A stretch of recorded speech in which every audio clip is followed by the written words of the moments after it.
Hello Ishani ma'am.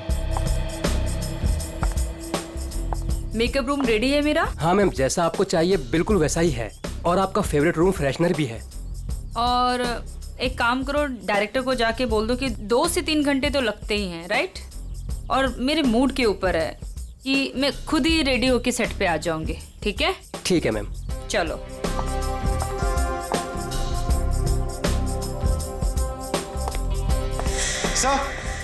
Sir, Ishani madam आ गए हैं।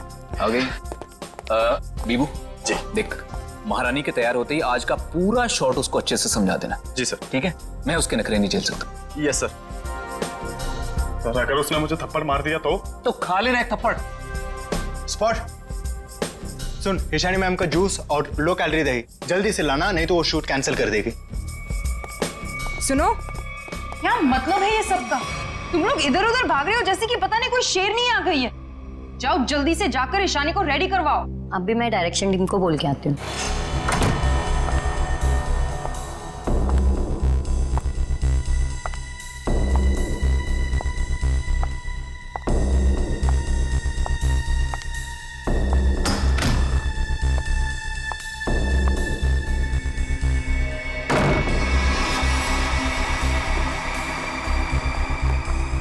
Sir, माना कि ईशानी बहुत बड़ी स्टार है, लेकिन हम भी उसके नौकर नहीं है।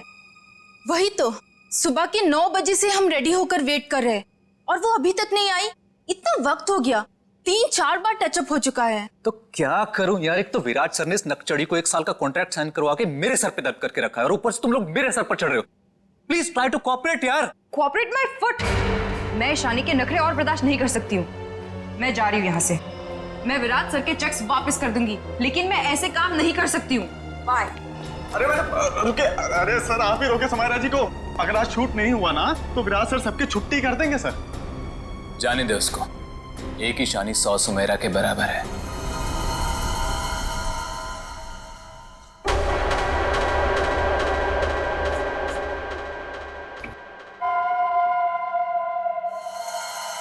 बीबू, बहुत देर होगी, देखना कहां पर है, बुला उसको। सर वो सैंडल उतार के मारेगी मेरे मुंह पे। लिख के ले लो, वो वापस नहीं आने वाली है। ईशानी के नखरे ही एक दिन उसे ले डूबेंगे। अरे तू जा, उसको बुला के ले। जा जा, अरे जाना। जा रहा हूं सर।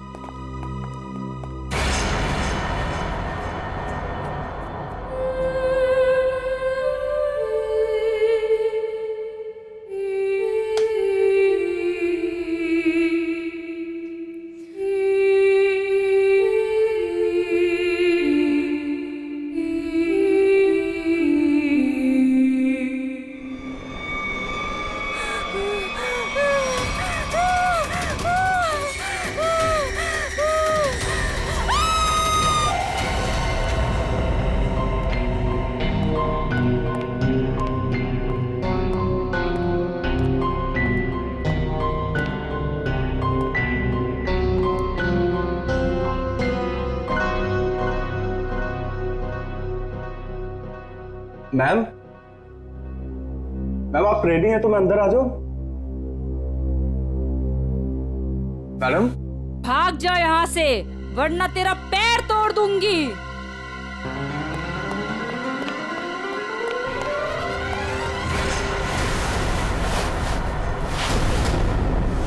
नहीं, उसने कहा भाग जा, तो भागकर मेरे पास आ गया। अंदर जाने की हिम्मत नहीं की। उनके बिना बोले मैं अंदर कैसे जाता? आप नहीं जानते सर, गला दबा देती वो मेरा। 3 घंटे से वो तैयार हो रही है, यहाँ शूटिंग का टाइम निकला जा रहा है, तुझे अपने गले की पड़ी है। मैं देखता हूँ, चलकर चलो।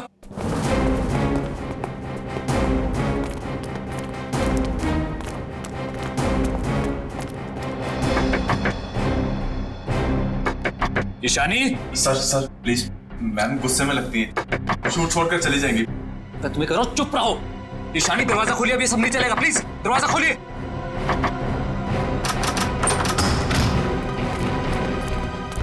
अरे मैम ये हेड क्यों पहनी आपने? ये तो ब्रीफिंग में है ही नहीं। मैम ऐसे बैठे क्यों हैं? क्या अकड़ है इस औरत के अंदर। ईशानी जवाब दो, हमारी तरफ देखो। ईशानी, ईशानी।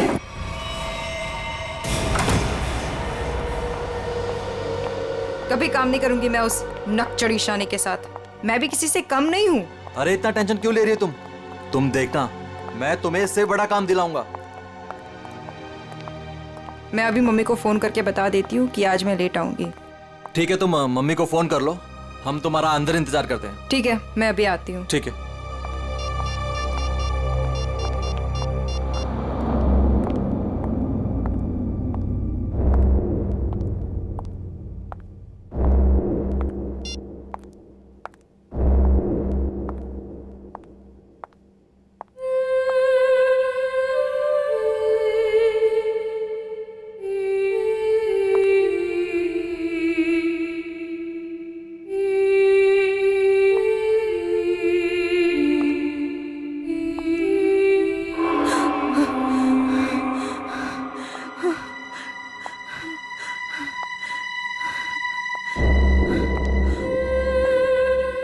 कौन है?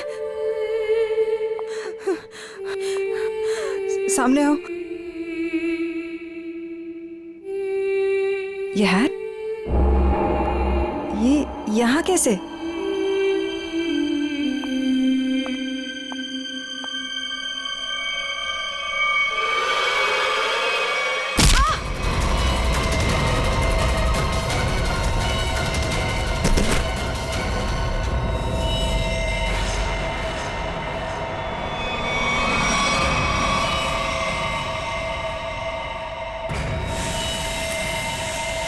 बड़ी बेरहमी से गला काट दिया। हाँ सर, ये अजीबोगरीब मेकअप और ये लाल रंग की हैट भी रखी। मारने के बाद इतना मेकअप करता है कातिल, ये लाल रंग का हैट बड़ा अजीब केस है ये। सर ये मेकअप और सारा कुछ उस कातिल ने ही किया है। अच्छा, आखिरी बार कौन आया था ईशानी से मिलने? मैं गया था सर वहां पे, लेकिन उन्होंने अंदर से ही बोल दिया कि भाग जाओ वरना तुम्हारी टांगे तोड़ देंगे। टांगे तोड़ दूंगी? क्यों? सर एक्चुअली ईशानी अपनी मर्जी की मालकिन थी और वो अपनी मर्जी से ही शूटिंग पर आती थी। अगर गलती से भी उसको किसी ने कुछ बोल दिया तो कभी भी शूटिंग छोड़कर चली जाती थी। सर इसका मतलब काफी लोग होंगे जो ईशानी को नापसंद करते होंगे। ईशानी? क्या हो गया ईशानी को? किसने किया ये सब? आप कौन है आप?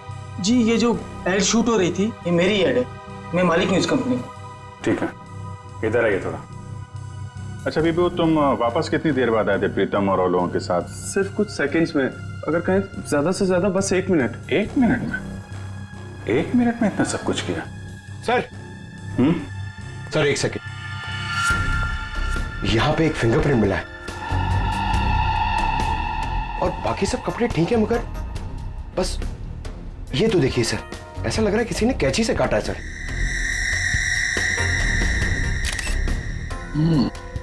और सर यहाँ पे खून मिला है सर। कातिल पहले से ही कमरे में मौजूद था। सर हो सकता है बिहू ने जो आवाज सुनी वो ईशानी की हो ही ना। हो सकता है। क्या ईशानी से मिलने कोई आया था क्या? नहीं सर, और किसी को आते जाते नहीं देखा। सर कहीं ऐसा तो नहीं कि खूनी ईशानी के कमरे में पहले से ही छुपा हुआ था? एक्चुअली यही हुआ है, आदमी पहले से छुपा हुआ था, फिर वो खून करता है बेरहमी से, फिर इतना सारा मेकअप लगाता है, चेयर पे बैठाता है और लाल रंग की हैट पहनाता है। सब करने में टाइम तो गया ही होगा।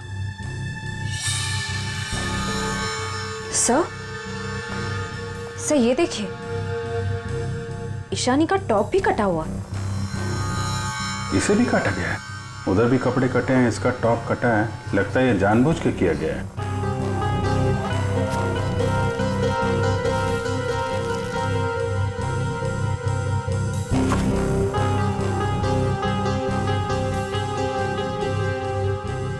सर ये कॉटन स्वैप्स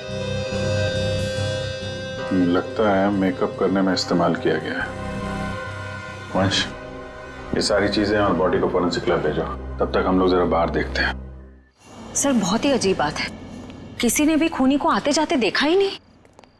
आने जाने की तैयारी पहले से कर रखी थी खूनी ने, नाकाम किया और निकल भागा। पर सर ऐसी कैसी तैयारी की होगी कि यूनिट के किसी भी मेंबर ने उसे नहीं देखा? इतना हंगामा हो गया यहाँ पे और ये बैठा सो रहा है। जी साहब। यहाँ से किसी को आते जाते देखा तुमने? साहब मैं तो अभी 5 मिनट पहले ही आया हूँ। 5 मिनट पहले? ये शूटिंग का टेम्पो है ना? हाँ साहब, ये शूटिंग का ही टेम्पो है। तो ये टेम्पो अभी बाहर कब गया था? साहब यही कोई 1:30-2 बजे के आसपास। 1:30-2 बजे? सर उसी दौरान तो ईशानी का खून हुआ था। जब टेम्पो बाहर गया था तुम्हारे साथ कोई और भी था? नहीं अच्छा, पीछे कोई बैठ कर गया था, तुमने किसी को आसपास देखा? मैडम, पीछे तो सामान रहता है, अब पीछे कोई बैठा हो तो मैंने नहीं देखा। इससे अच्छा तरीका और क्या हो सकता है खूनी के यहाँ से निकलने का?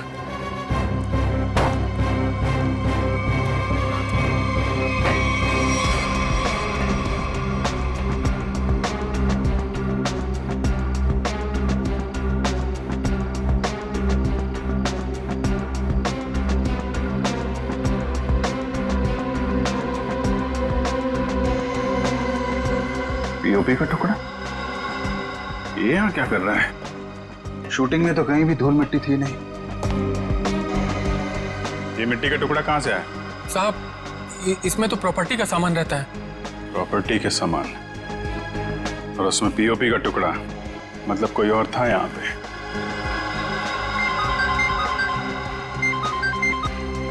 हेलो? क्या? कहाँ पे?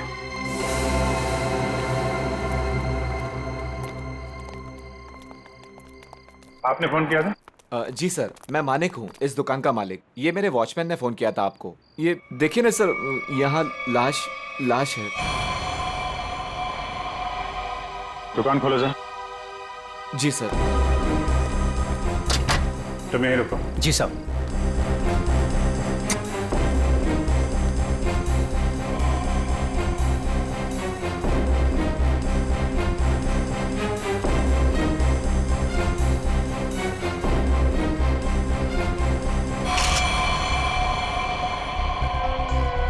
सर इसे भी बिल्कुल ईशानी की तरह मारा गया है।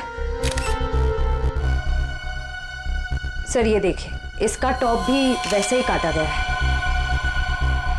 इसका मेकअप निकालो, देखो कौन है ये। Yes sir. ये लाश दुकान में आई कैसे? सर मुझे नहीं मालूम। सर मेकअप निकल गया। ये तो समायरा है ना? इसकी भी मॉडलिंग वाली फोटो हमने देखी थी वहां पे। हाँ सर। ये दुकान की चाबी आपके अलावा किसके पास रहती है? मेरी पत्नी सोनाली के पास, लेकिन वो तो पटना गई हुई है। अच्छा।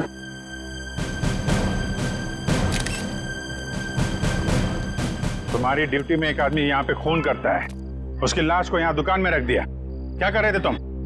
कुछ देखा नहीं तुमने? देखा ना साहब, पर वो खूनी है ये कैसे पता चलता? हाँ? कैसा था वो? था नहीं साहब, थी। वो एक औरत थी, उसे मैंने जाते हुए पीछे से देखा था। उसने लाल रंग का कोट पहन रखा था, उसके बाल लंबे थे और उसने सर पे एक लाल टोपी पहन रखी थी। और हाँ साहब, उसने डस्टबिन में कुछ डाला था। मतलब सर खूनी एक औरत है? कहाँ है वो डस्टबिन जिसमें उसने कुछ डाला था? वो वहां।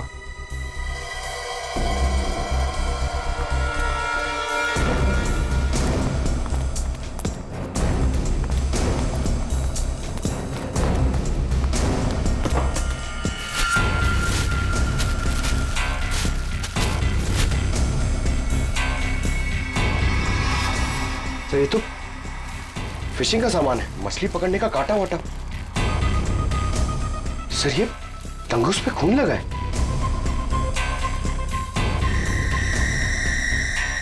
ओह, लगता है इसी का इस्तेमाल किया गया है खून करने में। भरे दिन के उजाले में शूटिंग पर कोई मेकअप रूम में घुसता है और ईशानी को मार डालता है, और तुम में से किसी ने कुछ भी नहीं देखा और ना कुछ सुना है? ये कैसे हो सकता है? सर एक्चुअली ईशानी की परमिशन के बिना उसके कमरे में कोई नहीं जाता था। इनफैक्ट उसने बीबू को भी दरवाजे के बाहर से ही भगा दिया, और उसके बाद जैसे ही हम लोग गए तो देखा वो मरी हुई थी। चलो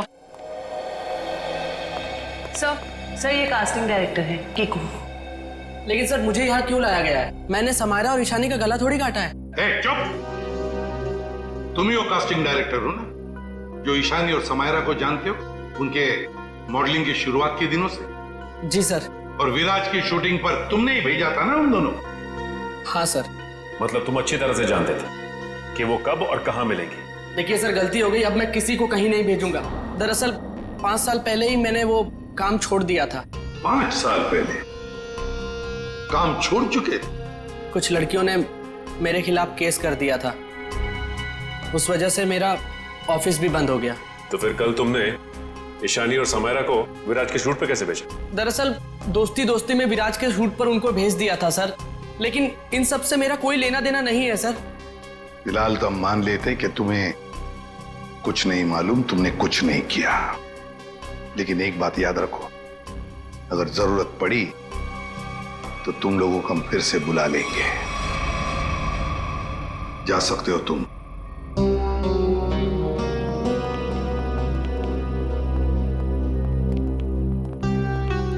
इन तीनों पे कड़ी नजर रखनी पड़ेगी। देखो वो कहां कहां जाते हैं, किस किस से मिलते हैं, क्या क्या करते हैं। सर लेकिन खूनी तो एक लड़की है ना? हाँ, खूनी तो लड़की है, लेकिन फोन करने में किसी लड़के का भी तो इस्तेमाल हो सकता है। समायरा और ईशानी दोनों मॉडल्स थी, मॉडल। लाल टोपी, मारने के बाद सफेद रंग का अजीब मेकअप, मारने के लिए फिशिंग का सामान, और फिर उन दोनों खून में सब कुछ बिल्कुल एक जैसा। तो एक बात समझ में नहीं आई कि खूनी ने ये मछली पकड़ने का सामान क्यों इस्तेमाल किया खून करने के लिए? सर बहुत ही अजीब है ये खूनी, और एक ही दिन में 2 मॉडल्स को मार डाला इसने। पता लगाना पड़ेगा कि समायरा और ईशानी दोनों मॉडलिंग के अलावा और कुछ करते थे या मॉडलिंग करने से पहले क्या करती थी। कहीं दोनों के बीच में कोई संबंध तो नहीं था, पता लगाना पड़ेगा।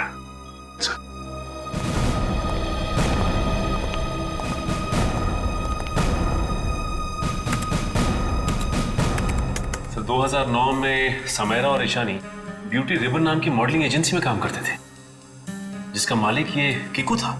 Kiku, casting director Kiku. इस किकू के बंद पड़े ऑफिस में जाना पड़ेगा, देखना होगा शायद इसके बाकी मॉडल्स की भी जान को खतरा हो। और यह भी हो सकता है कि हमें उस औरत के बारे में कोई सुराग मिल जाए।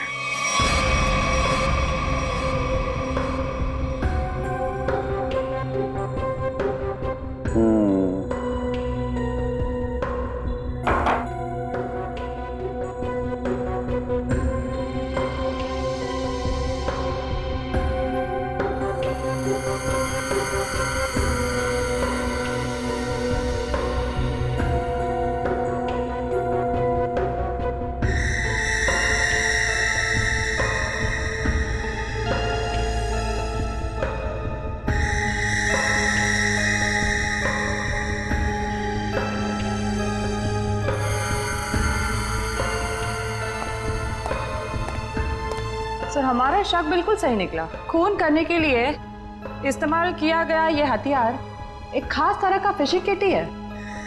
सर आप सुन रहे हैं मैं क्या कह रही हूँ? हाँ सुना तारिका, लेकिन मैं फिलहाल किसी और काम में हूँ। क्या? खूनी का कद नापने में। अरे वाह सालुंखे, खूनी के कद का पता लगा लिया तूने? हाँ बस 1 मिनट से नहीं, ये दोनों के गर्दन का ये घाव देखो बस। ये घाव का निशान ऊपर की तरफ बना हुआ है, ना तो सीधा है ना नीचे की तरफ। मतलब खूनी ने तार से इन्हें ऊपर की तरफ खींचा।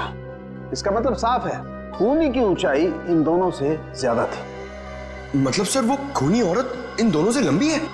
बिल्कुल पंकज, और लगभग 5 फीट 7 इंच थी। ये मेरी ट्रिग्नोमेट्रिक कैलकुलेशन मुझे बताती है, इंक्लूडिंग वो जो सैंडल उसने पहने हुए थे उनके। एक बार हाथ में आ जाए ना तो ऊंचाई भी नाप लेंगे। 5 फुट 7 इंच की लड़की जिसके लंबे और सीधे बाल हैं।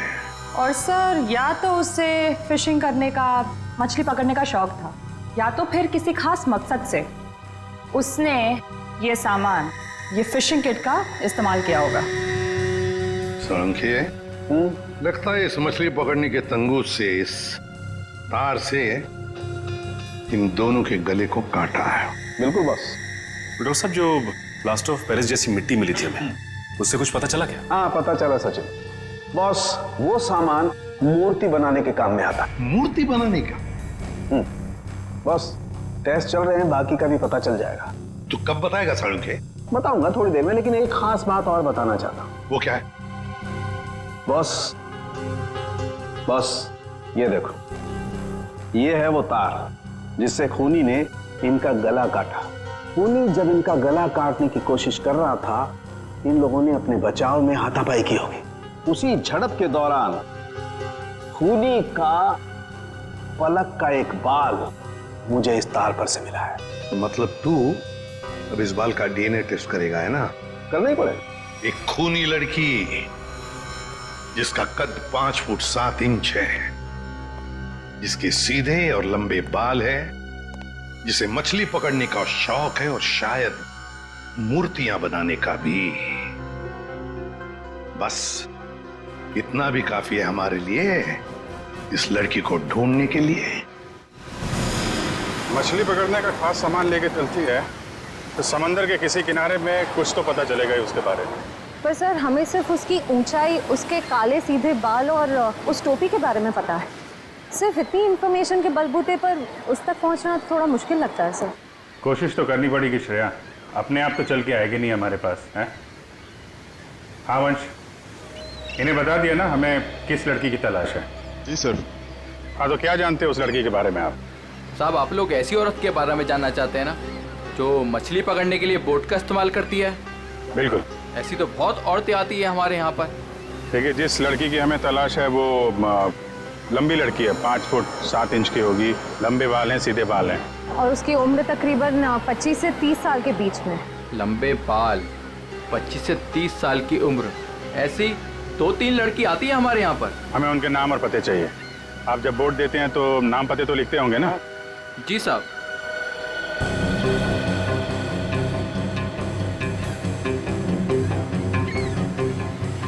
ये तीनों लड़कियां आती हैं 5-6 महीने से हमारे यहाँ पर अपने कुछ दोस्तों के साथ।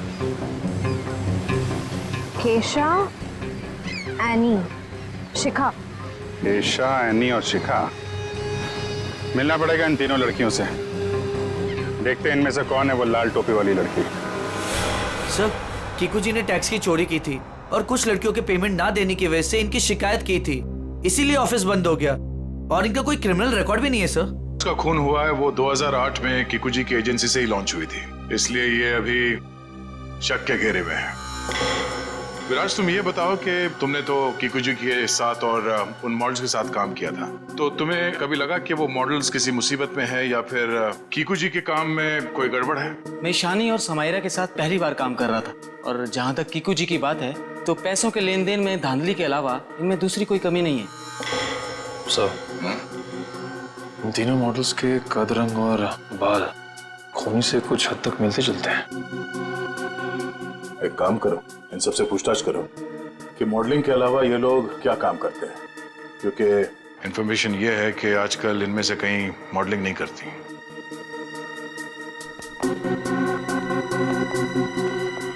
एनी, 2012 में आप मॉडलिंग छूट चुकी थी। हाँ। अब आप क्या करती हैं? अभी मैं एक फिशरी स्टोर चलाती हूँ। शिखा, राइट? जी। आप एक प्रिंट मॉडल है, ये तो हम जानते हैं। इसके अलावा क्या करते हैं? मैं कुछ भी नहीं करती। और आप क्या करती हैं केशा जी? मैं मूर्तियाँ बनाती हूँ। मूर्तिकार। ठीक है, थैंक यू।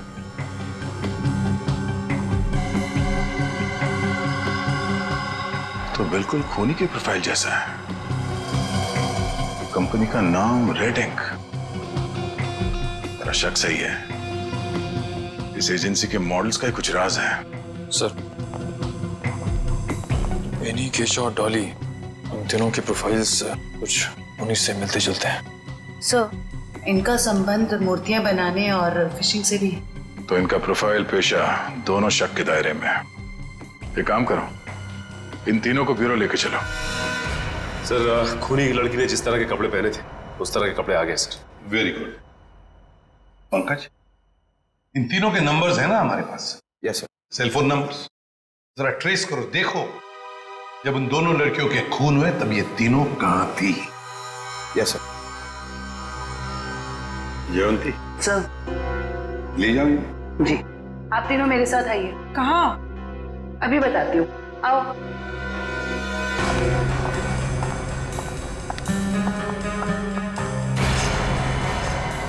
अरे साहब, ये तो वही कपड़े और टोपी है जो मैंने उस रात उस औरत को पहने हुए देखा था।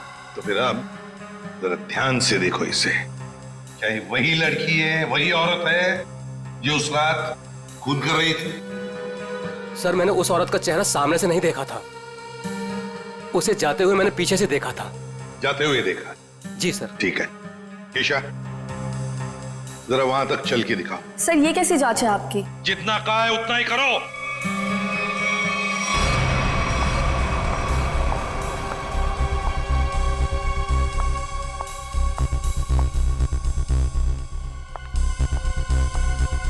नहीं साहब। नहीं? नहीं। ठीक है, आप आइए मेरे साथ।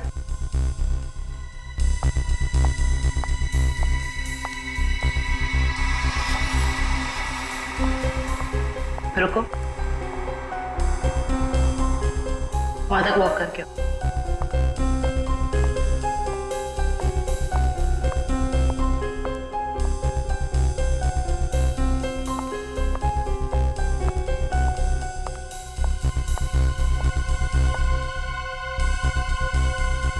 ये भी नहीं है सर। आइए।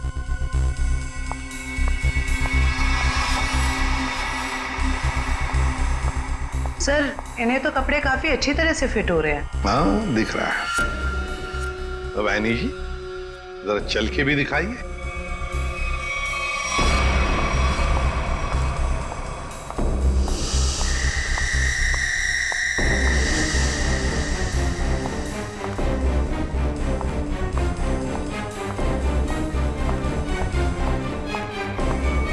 यही है सर, बिल्कुल यही है सर। क्या बक रहे हो?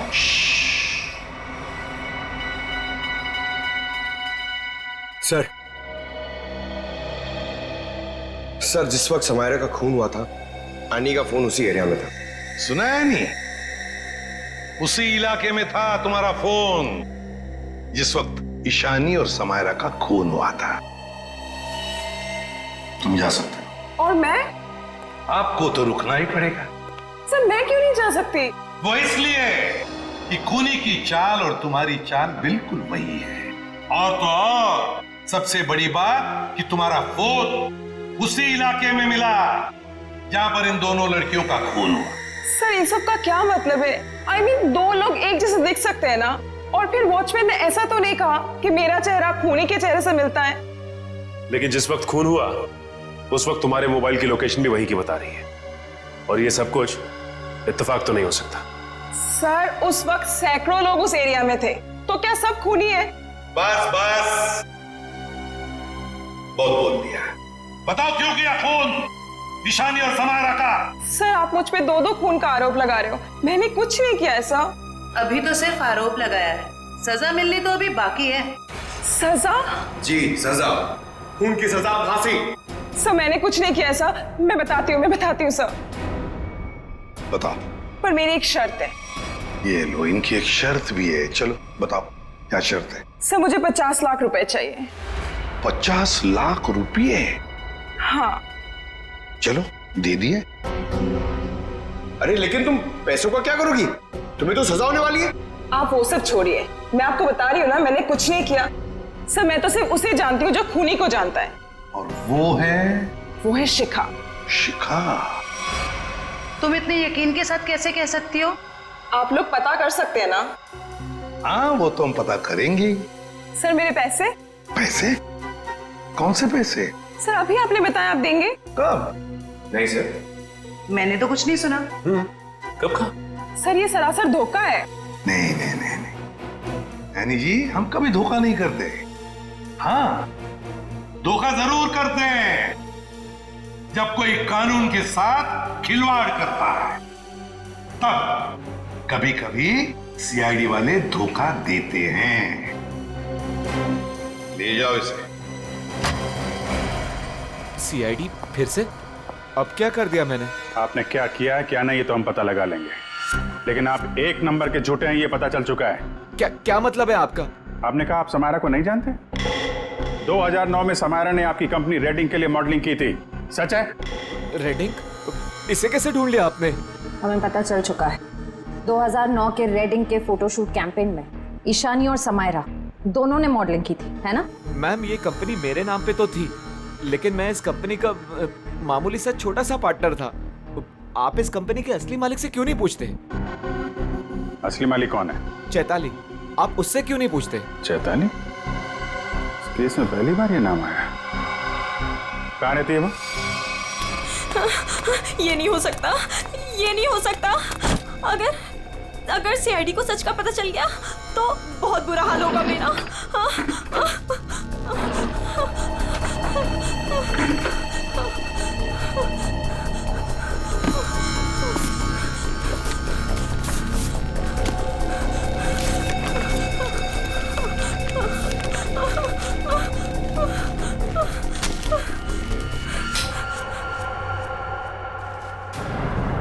कौन है?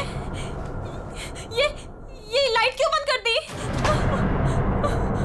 ये लाइट्स किसने ऑफ की?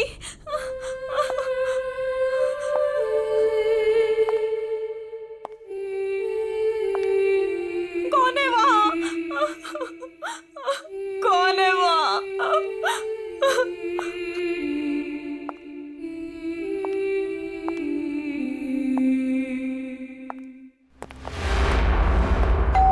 ये शिका सच्चाई बता क्यों नहीं देती? सर पहले कुछ सच बता देती तो किसी की जान ही बच सकती थी।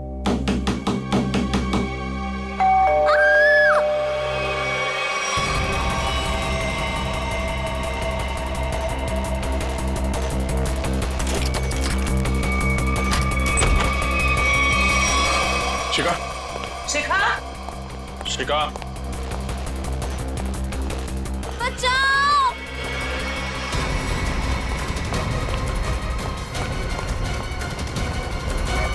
शिका, शिखा,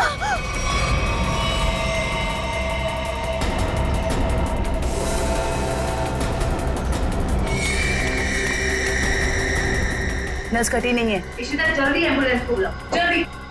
भाग गई, कोई बात नहीं, बच के जाएगी कहाँ? सर को जलाने की कोशिश भी की गई है। Oh no. शिखा,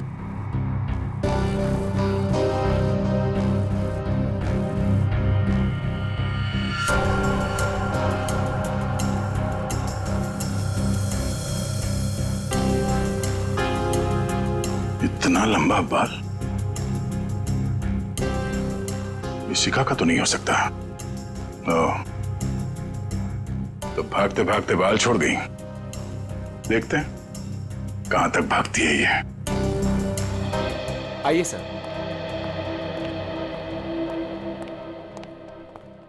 सर मैं यहाँ तब से नहीं आया जब से मेरी और चैताली की हिस्सेदारी वाली कंपनी बंद हुई है। पता नहीं है वो कहाँ है। घर की अच्छी तरह से तलाशी लो, देखो क्या मिलता है।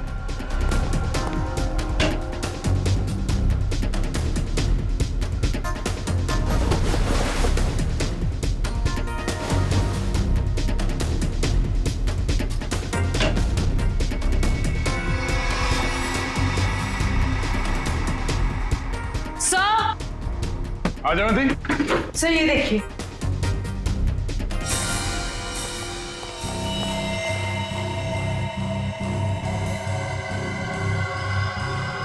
ये तो उस खूनी का पहना हुआ है। सर इस बंद पड़े घर में यहाँ कैसे आ गया? चल निकालो इसे बाहर।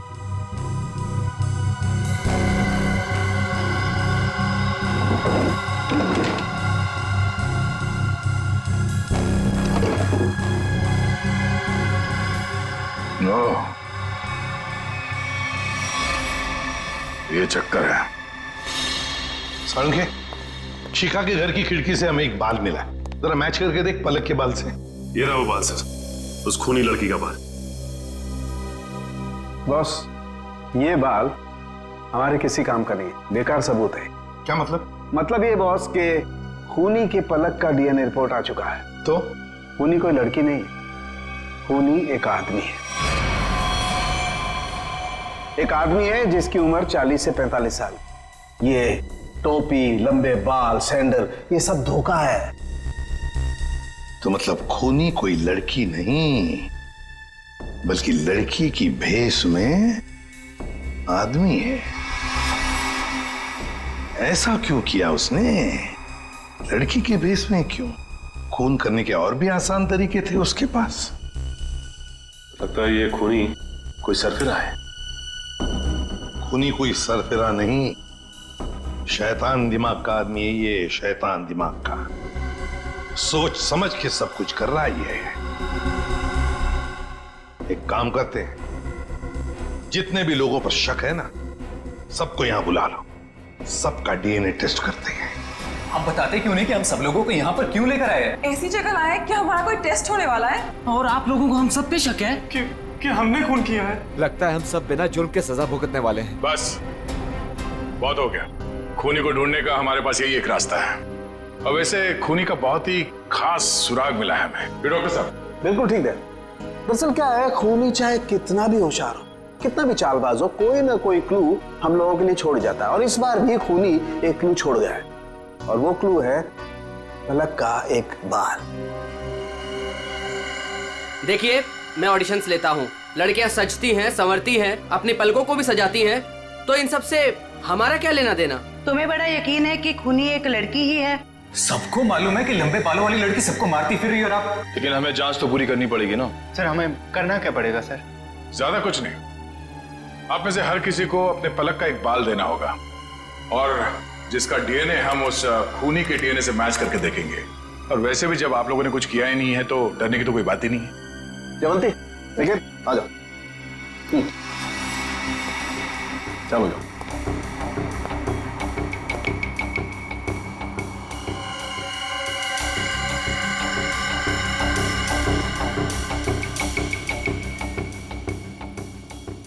देखिए प्लीज, मेरी तबीयत ठीक नहीं लग रही, मुझे चक्कर आ रहे हैं, मुझसे ये सब नहीं होगा।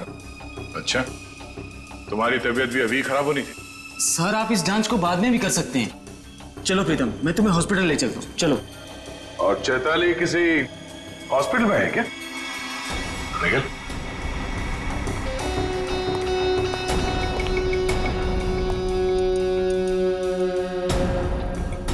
सही कह रहा हूं ना मैं?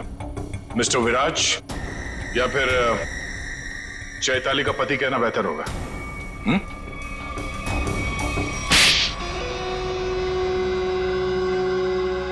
चैताली कहाँ है बताओ? चैताली अब इस दुनिया में नहीं है, और जिनकी वजह से वो इस दुनिया में नहीं है, मैंने उन सबको, समायरा और ईशानी, उन दोनों को भी चैताली के पास पहुंचा दिया। और जिस लड़की शिखा को आपने बचाया है, मैं उसे भी नहीं छोड़ूंगा। तुम सीआईडी के सामने किसी को जान से मारने की धमकी दे रहे हो मिस्टर विराज, बड़ी हिम्मत है तुम्हारे। घर में हमें पता चल गया था कि सारे खून के पीछे तुम्हारा ही हाथ है, और अब डीएनए टेस्ट से प्रूव भी हो जाएगा, लेकिन हम तुम्हारे मुंह से सुनना चाहते हैं। मैं तो अपनी बीवी को इंसाफ दिलाना चाहता था, बस शिखा, समायरा और ईशानी, ये तीनों मेरी बीवी की खुदकुशी की जिम्मेदार थी, पर ये बात मुझे 5 साल बाद पता चली। इतने सालों बाद तुम्हें कैसे पता चला कि ये तीनों तुम्हारी बीवी के मौत के जिम्मेदार है? ये 2009 की बात है। चैताली ने द रेड इंक कंपनी में पैसा लगाया था, और ये तीनों लड़कियां उसके बराबर की पार्टनर थी। माणिक तो बस नाम का पार्टनर था इनके बीच। मैं उस वक्त यूके में था, और इन तीनों लड़कियों को जानता भी नहीं था। लेकिन जब इनकी कंपनी नुकसान में चली गई, तो इन तीनों ने मेरी बीवी को कर्जे और बकायेदारों से लड़ने के लिए अकेला छोड़ दिया, और उसे मरने पर मजबूर किया। और जब तक मैं उसके पास पहुंचता, उसने फांसी लगाकर खुदकुशी कर ली। मैंने एक औरत का वेश बनाया और अपना बदला लेना शुरू किया, ताकि आप लोग ये सोचते रह जाएं कि खूनी एक औरत थी। शिखा के घर जो जलाया था वो एक सबूत था, उसको मुझ पे शक हो गया था।